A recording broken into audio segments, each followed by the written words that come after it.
2015 کال افغان کډوالو لپاره له هسکو او ژورو او ترخو او خوږو کیسو ډک کال. میلیونونه افغان کډوال له کلونو جلا وطنۍ وروسته بیرته هیواد ته ستانه شوي دي. هغه ستنېده چې اوښکې او هیلې یې له یو بل سره انځور کړې. اسلامي امارات اعلان وکړ چې یوازې په 2015 کال کې څه باندې 2,800,000 کډوال افغانستان ته راستانه شوي چې د دوی لومړنیو اړتیاو ته هم رسیدنه شوې ده. در سال گذشته حدوداً 2,800,000 مهاجر و شهروندان افغان از کشورهای خارجی به افغانستان بازگشتند که اکثریت آنان جابجا شدند. روند بازگشتشان به گونه مناسب مدیریت گردیده، خدمات لازم به آنان ارائه شده و در حال حاضر روند توزیع زمین در شهرک‌ها برای آنان جریان دارد.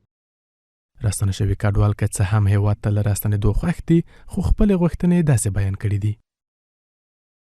بس په خیر هم د خپل ماشومان خپل وطن ته راواړول او خو پکې خوشحاله یو. نو یو کومک را سره شوی دی. د نړیوالو نه مې دغه هیله ده چې زموږ سره دوامداره کومک وکړي او د کار زمینه راته هواره کړي.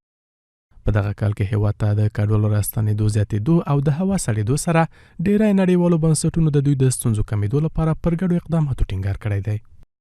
در فصل زمستان توجه بیشتری به مهاجران و عزیزانی که از کشورهای همسایه افغانستان اخراج میشه و اونا بیشتر توجه بکنه، مخصوصا تهیه غذای گرم و همچنین پوشاک زمستانی.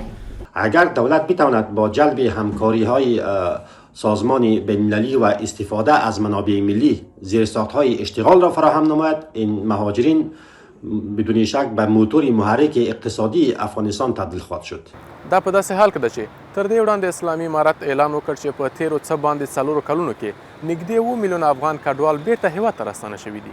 سمیر امیری، ارزو ټلویزیون.